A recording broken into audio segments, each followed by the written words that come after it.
estava vendo qual foi a última vez que eu estive aqui, né, para fazer a palestra, foi dezembro, acho que dezembro do ano passado.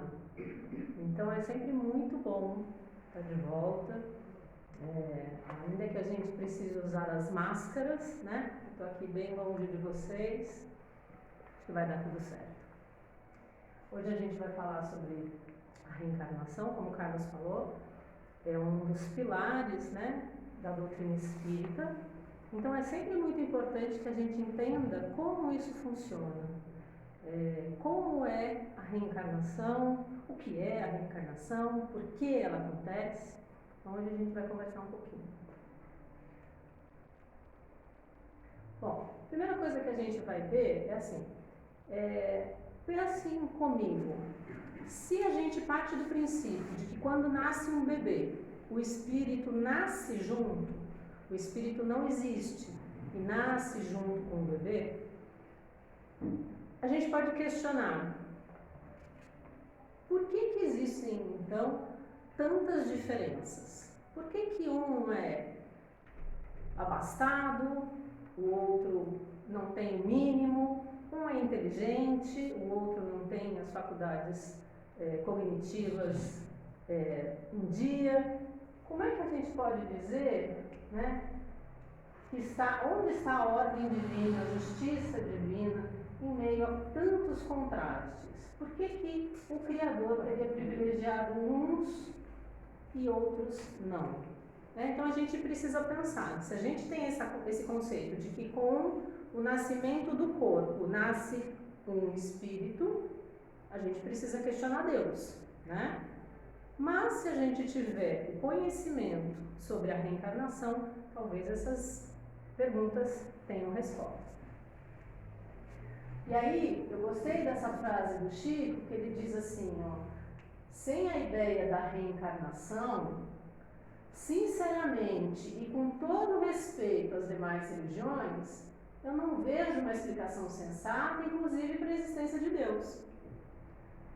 Né? Então, se a gente não tem a resposta, o conhecimento a respeito de vidas sucessivas, a gente vai pensar que Deus, então, está brincando com a gente, né? Está fazendo uma criação assim, ele joga para cima, quem cair em cima do guarda-roupa tem uma vida boa, quem cair no chão vai ter uma vida miserável. E não é assim que acontece, né? Então, a gente pode pensar que só o processo reencarnacionista é que pode me dar uma lógica a respeito da criação. A vida que se segue exibe as consequências de pretéritas existências, dando-nos exatamente o que nós mesmos buscamos no passado como resultado do nosso livre arbítrio, obedecendo a lei de causa e efeito. A gente vai falar bastante sobre lei de causa e efeito. Nós somos hoje a continuação do que nós éramos antes de encarnarmos na personagem atual que nós vivemos. Então hoje eu sou a Simone e eu carrego toda a bagagem daquilo que eu já fui em outras vidas. Como isso acontece?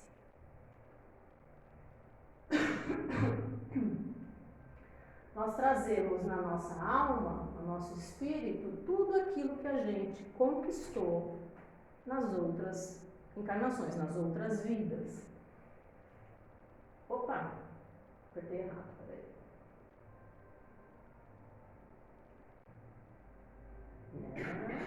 Não, aqui. Cadê? Nas várias passagens que nós tivemos no planeta Terra, ou em outros mundos, porque a gente pode encarnar em outros planetas. Mas isso é um outro assunto que a gente não vai tratar hoje. Mas é bom a gente saber dessa possibilidade. A gente não precisa necessariamente só encarnar no planeta Terra. A gente pode ter vindo de outro planeta ou pode ir para um outro planeta, mas existem algumas variáveis a respeito. As múltiplas reencarnações, então, elas são oportunidades que o Pai nos dá para progredirmos, desabrochando as nossas virtudes intelectuais e morais. Então, é através é como se fosse uma escola, né? A gente fala que parecem as salas de aula. A gente está no primeiro ano, aí passa para o segundo ano, para o terceiro, vai fazendo, né, todos os estágios e vai amealhando novos conhecimentos, certo? Então é isso que acontece na reencarnação. A gente vai tendo várias oportunidades para aprender e para progredir. A vida elementar e plena é a vida espiritual. Então ele está dizendo aqui, ó, a gente só conhece, vou colocar entre aspas, a gente só conhece essa vida que a gente está vivendo hoje, essa vida material. Mas ele está dizendo que a verdade, que a vida plena é a vida espiritual. Então a nossa verdadeira morada, nosso verdadeiro local de atuação é no plano espiritual. Mas que de tempos em tempos o espírito precisa passar pela vida corpórea a fim de acelerar o seu processo até que atinja o mais alto grau de perfeição que lhe é possível. Aí a pergunta poderia ser assim, então peraí, a minha verdadeira morada é no plano espiritual, eu tenho que passar aqui de vez em quando para progredir, mas é muito mais fácil progredir lá, porque afinal de contas, lá eu não tenho conta para pagar, eu não tenho ponto para bater, eu não tenho meta para atingir, eu não tenho um monte de obrigações que no plano material a gente tem. Só que aí os espíritos dizem que lá nós também progredimos, mas que lá a gente progride numa velocidade menor. Então, se a gente quer de fato progredir, a gente tem que encarnar. É aqui que é a escola. Aqui é onde a gente precisa de verdade mostrar se a gente está aprendendo ou não. Seria muito mais fácil, né? Eu acho que seria muito mais tranquilo, mas a gente ficaria muito mais tempo buscando a nossa elevação espiritual e moral.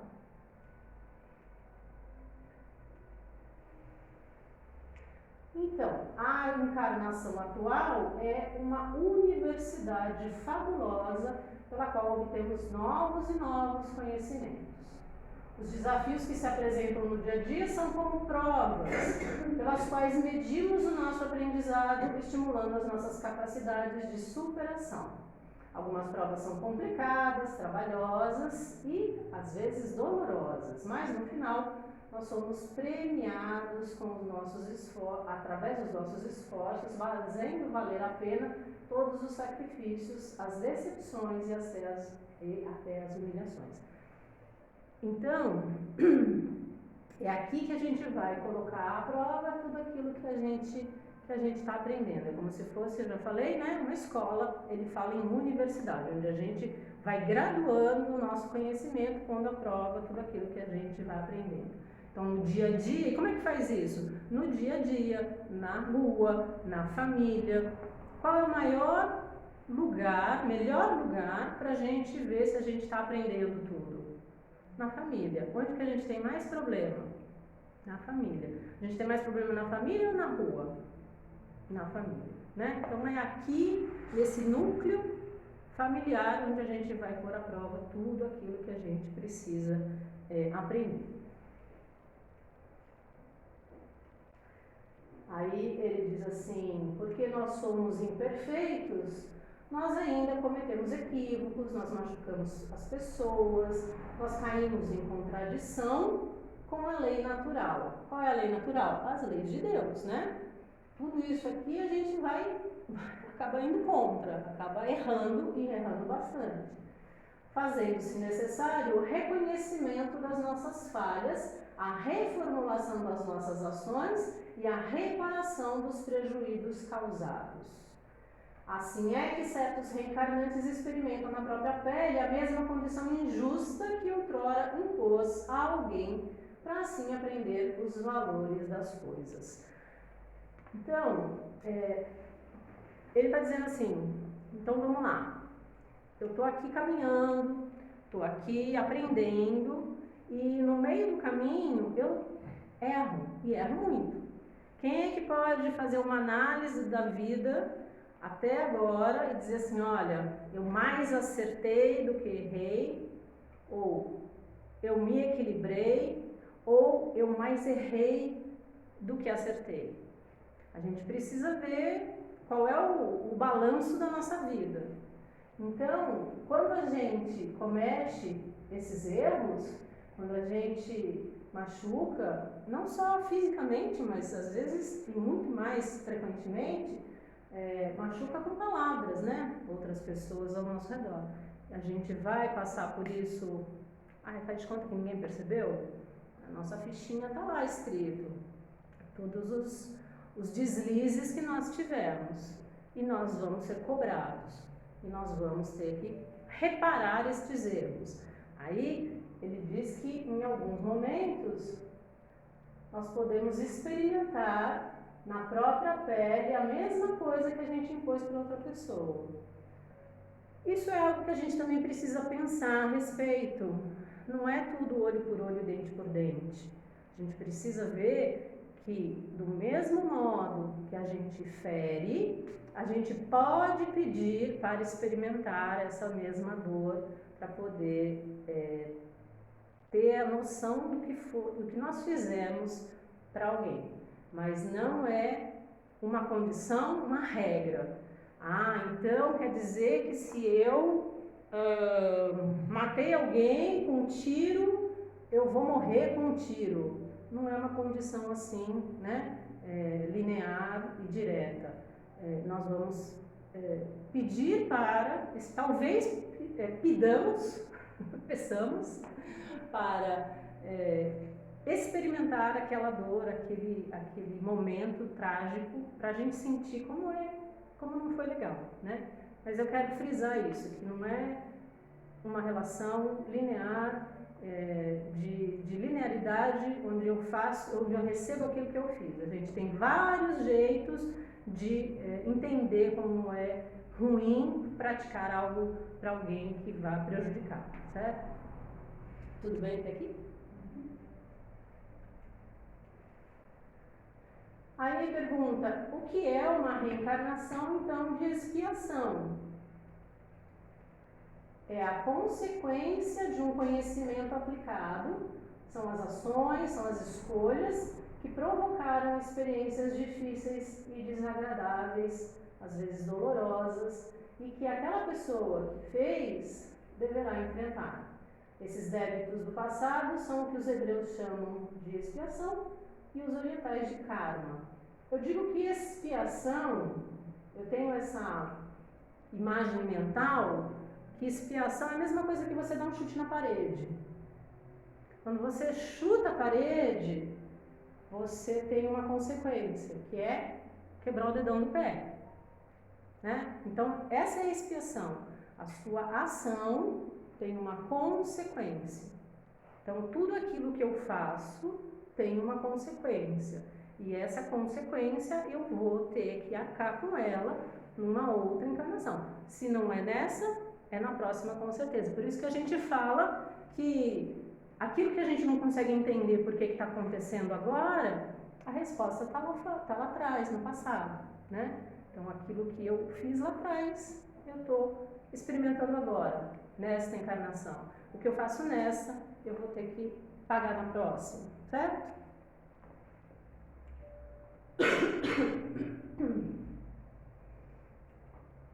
E o que seria uma reencarnação de missão, uma reencarnação missionária?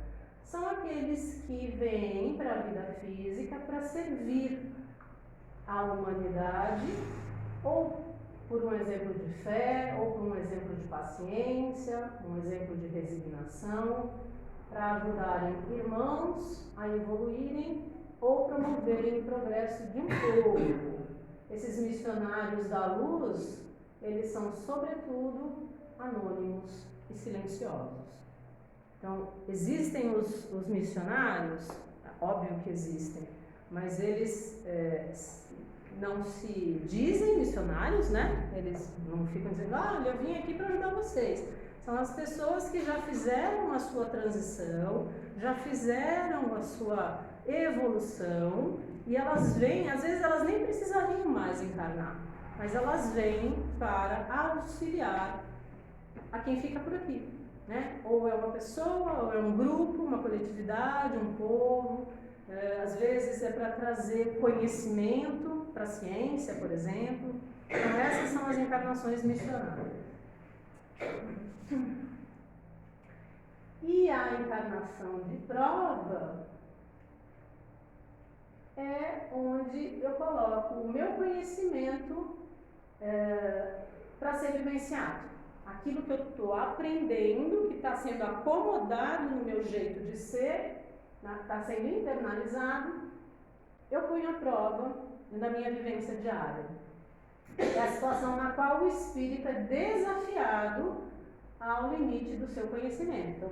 É exatamente aquilo que eu falei sobre a escola. Então, o aluno vem, vai aprendendo, eu aprendi a ser caridosa, eu aprendi a ser bondosa, então eu vou passar por provas que me certifiquem de que eu, de fato, sou uma pessoa bondosa, uma pessoa caridosa. É a prova como a gente conhece, né? Uma prova que nos é imposto, né? Para que a gente saiba, tenha medida se a gente está conseguindo cumprir aquilo que a gente aprendeu. Aí fala aqui, aqueles que não completam essas provas, essas tarefas, eles retornam, né? Quando eles retornam para o plano espiritual, eles vão se sentir falhados, né? Eles vão se sentir que não completaram aquilo que eles tinham programado e vão ter que esperar uma nova chance de voltar à vida física. Mais uma vez, o exemplo da prova. Quando você perde a prova, você perde uma substitutiva, né? Você pede para fazer a prova de novo. Então, a gente sai, né, da carne e fica lá esperando. Quando que eu vou poder voltar para fazer a prova? Lembra que eu falei que é no plano material que a gente progride?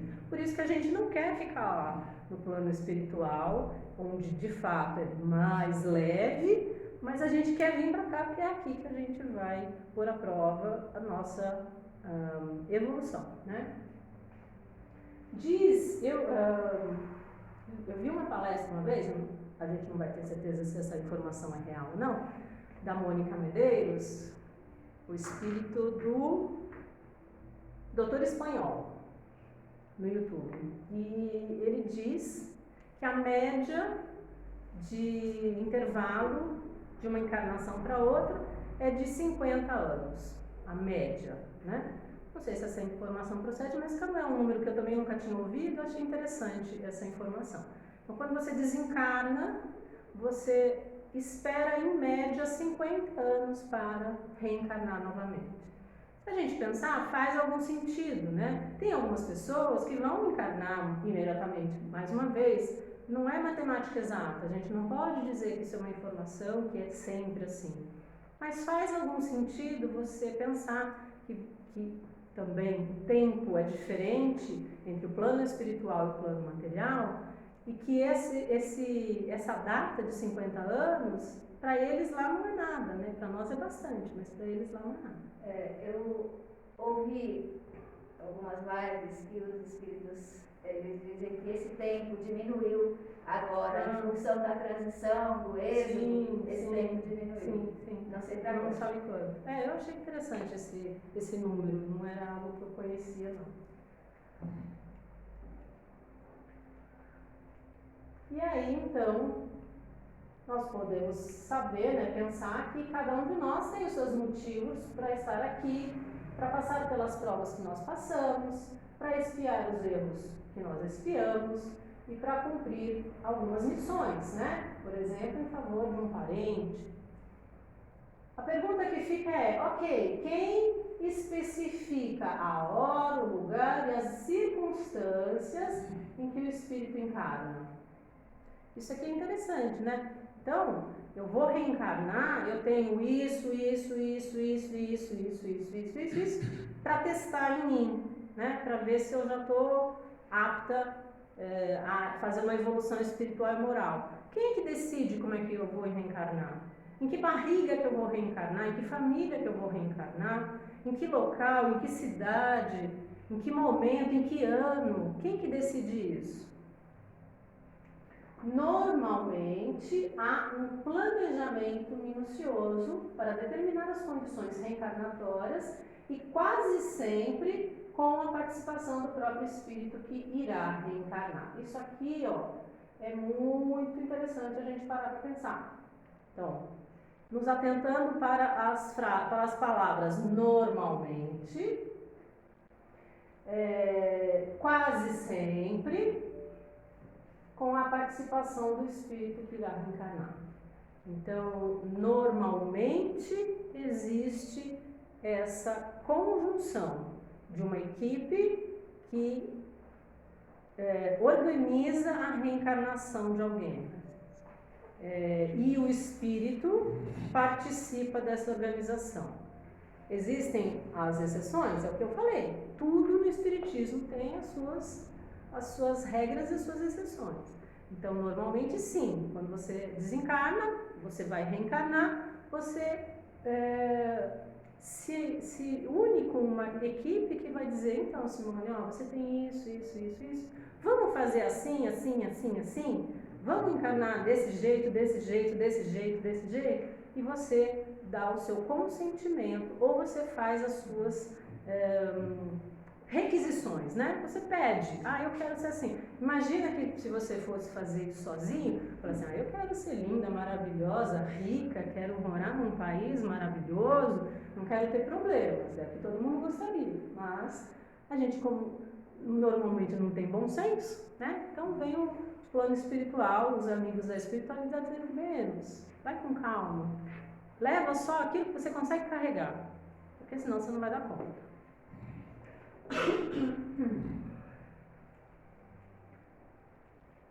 E aí, ó, quando o espírito tem boa consciência de si, das suas responsabilidades, ele próprio deseja reencarnar para progredir mais rapidamente. Aquilo que eu falei sobre voltar para progredir mais rápido.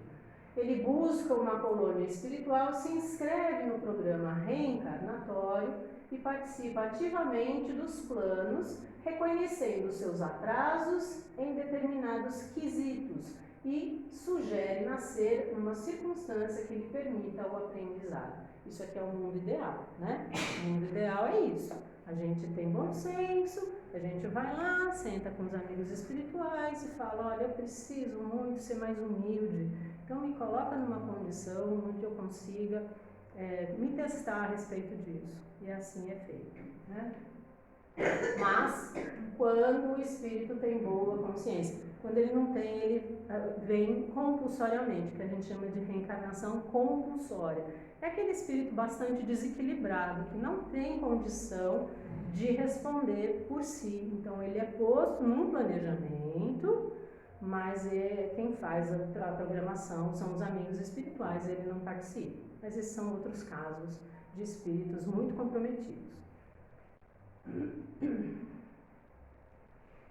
Aí olha que interessante, para alguém que admita acentuado orgulho, é normal que peça para experimentar a pobreza, a fim de desenvolver a humildade.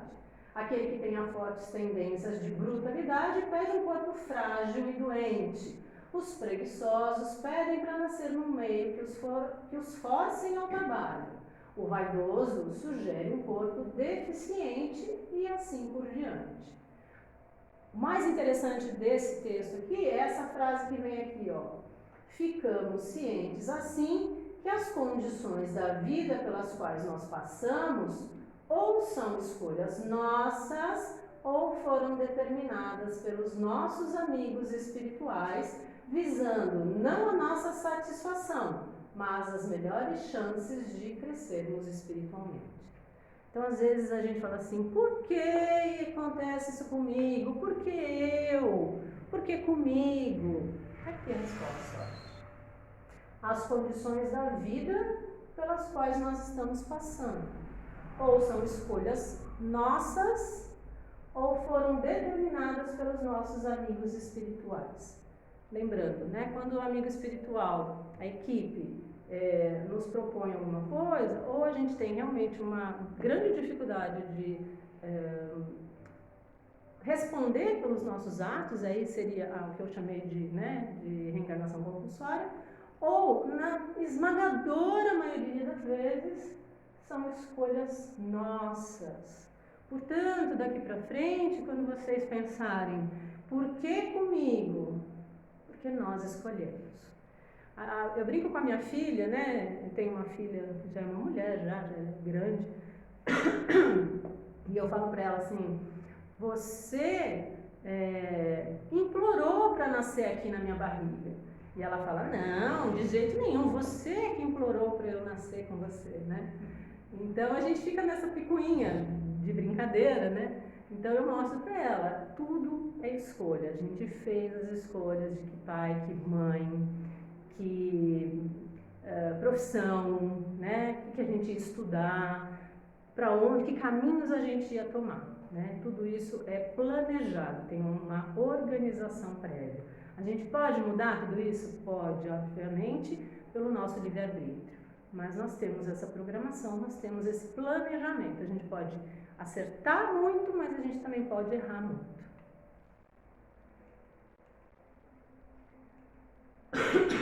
Esquecimento do passado. Se Deus determinou o esquecimento do passado, é por encontrar nisso uma causa justa, sábia e útil. Normalmente, nós reencarnamos ao lado de velhos conhecidos, a quem ocasionalmente tenhamos feito muito mal, ou de quem fomos vítimas de odiosos crimes. Não houvesse a amnésia de uma encarnação para outra, nós teríamos muitas dificuldades de nos relacionarmos com certas pessoas, impossibilitando valorosos aprendizados. Quem já teve aquela sensação de falar assim, não vou com a cara do fulano, da fulana, não sei porquê, nunca me fez nada, mas não vou com a cara, não consigo gostar, não dá, o santo não bate, não é? Exatamente por isso. Por conta dessa afinidade ou não energética que a gente tem de detectar nas pessoas esses antigos conhecidos, né? Então, quando eu tenho pessoas que eu sou fonoaudióloga, eu lido com muitas famílias, às vezes eu esbarro com algum paciente, algum familiar, que eu tenho assim um amor incompreensível, nunca vi na minha vida, e eu gosto, simplesmente. E tem os pacientes que falam assim, vamos lá, tem que ir, não tem jeito. Então, a gente tem essas afinidades e não afinidades, né? Imagina na nossa família, num lugar onde a gente é obrigado a conviver. Por que a gente é obrigado a conviver? Exatamente porque a gente precisava ajustar esse convívio. São aqueles espíritos com os quais, às vezes, nós temos débitos gigantescos, nós com eles e eles conosco. E a gente, imagina se a gente lembrasse disso. Como seria você conviver com um pai, com uma mãe, com um filho, com um irmão, que você sabe que te matou, que você matou? Nós trabalhamos na segunda-feira aqui na casa, num trabalho de desobsessão, e nós temos as provas vivas de que isso acontece com muito mais frequência do que a gente pode imaginar. Nós recebemos esses espíritos que vêm contar as histórias trágicas de crimes, né, entre familiares, de perseguições depois de obsessão. Mas imagina isso dentro de um núcleo familiar. Então, se a gente não lembrar, é uma bênção, porque senão a gente não consegue conviver. E olha só, esquecidos do passado, inimigos podem se reencontrar em novas posições, eles se enlaçam afetivamente.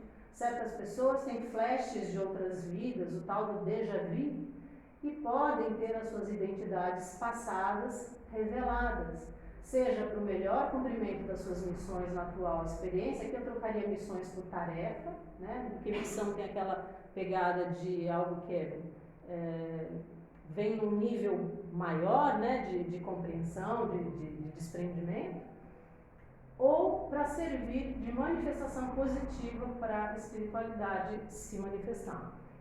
Então, imagina, se eu não esqueço, meu pai, minha mãe, meu irmão, minha irmã, a gente se lembra de tudo que aconteceu, a gente se mata de novo, né? Vai ficar uma vendetta eterna. Então a gente esquece.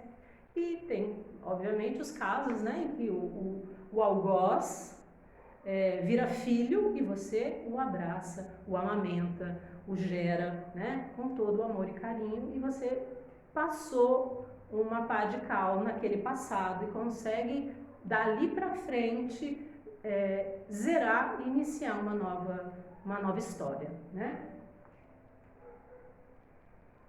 Aí, interessante, ó.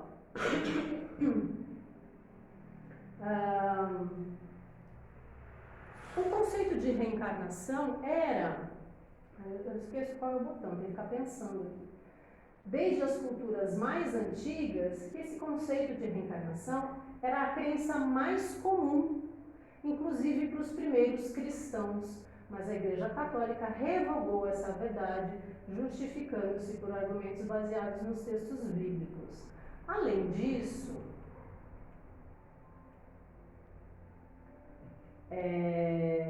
diz a história, não é diz a lenda, diz a história, que foi no segundo concílio de Constantinopla, esse aqui é o imperador Justiniano, no ano de 553 d.C., que foi um concílio, foi uma reunião que foi feita com os representantes das religiões. Eu acho que nesse concílio estavam presentes os católicos romanos, os católicos ortodoxos e os protestantes.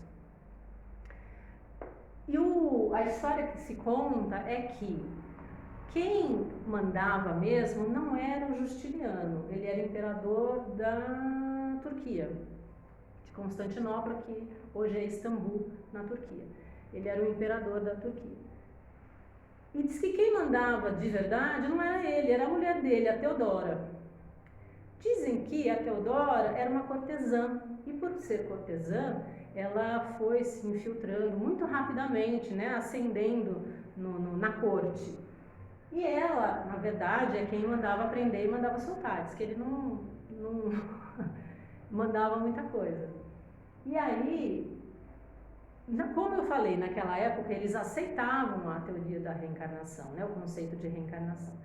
E ela, com medo, olha só que interessante, com medo de ter que sofrer as consequências na próxima encarnação da vida que ela levava, porque ela fazia muitos conchavos, né, ela não é porque só porque ela era uma cortesã, mas porque ela fazia muitos conchavos para ir ascendendo, né, para ir subindo nas castas, né, da corte.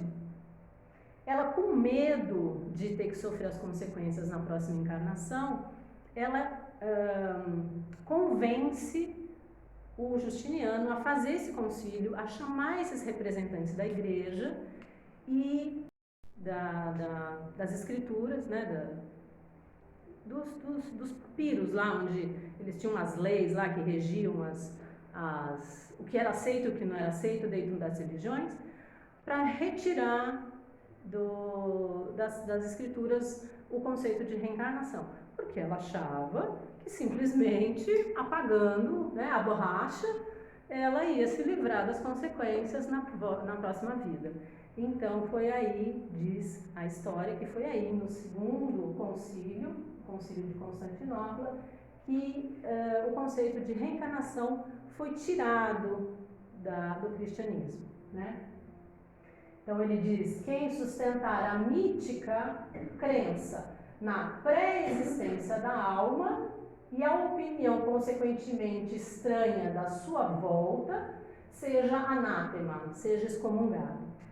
Quem sustentar a crença, aí ele já diz que é um mito, que já não é assim, não é verdadeiro. Que existe uma alma antes do corpo, ou seja, né, o corpo vai se renovando, mas o espírito é sempre o mesmo. O corpo você troca, mas o espírito é sempre o mesmo. E, consequentemente, a opinião estranha de que o espírito volta, o espírito reencarna, seja excomungado. Então foi aí que a história mudou para o conceito da reencarnação. Eu já vou acabar.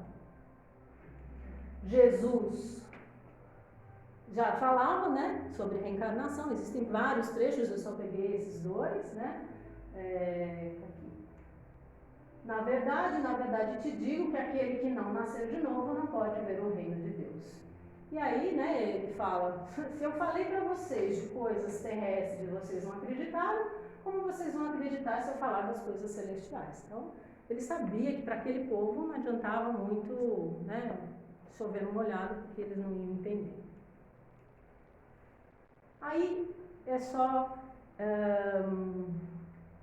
um aperitivo para vocês saberem como hoje em dia a ciência já comprova a reencarnação. A gente já tem muito material a respeito, isso aqui é só uma pincelada. O Ian Stevenson, que é um canadense, ele fez um estudo sobre a vida após a morte, né, a alma após a morte, e esse é o livro dele, 20 casos sugestivos de reencarnação, baseado em reminiscências de vidas passadas.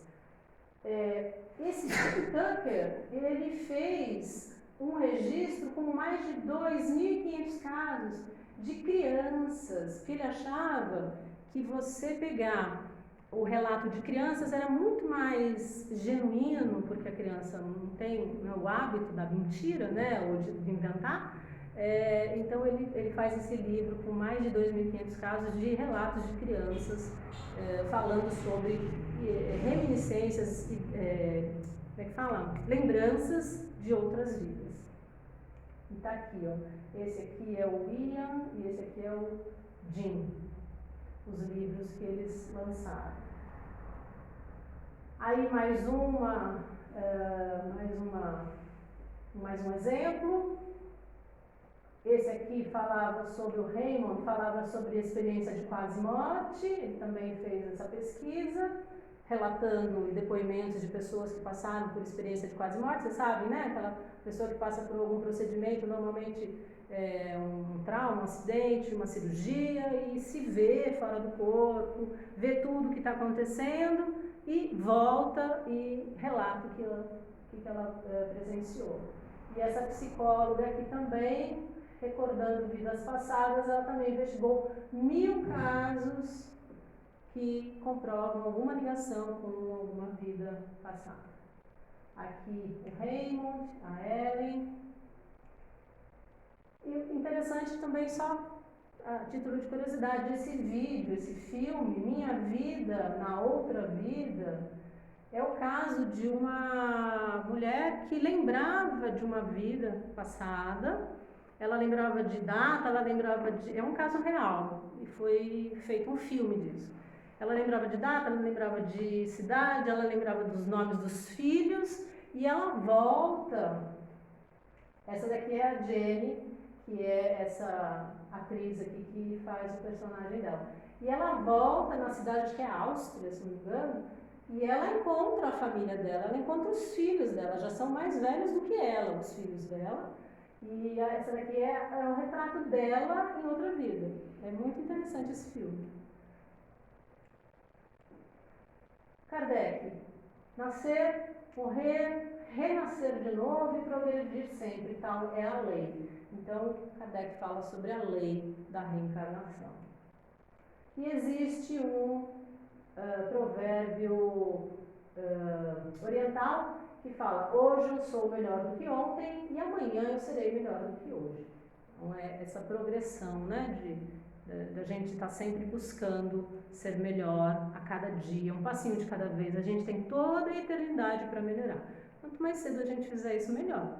Mas ninguém precisa sair daqui desesperado achando que se não está fazendo a coisa certa, que vai ser queimado no mármore do inferno. A gente tem bastante tempo para pensar, para refletir, para fazer a nossa reforma íntima e para mudar os nossos conceitos, para progredir espiritualmente e moralmente, que é isso que interessa, que é isso que importa. Obrigada.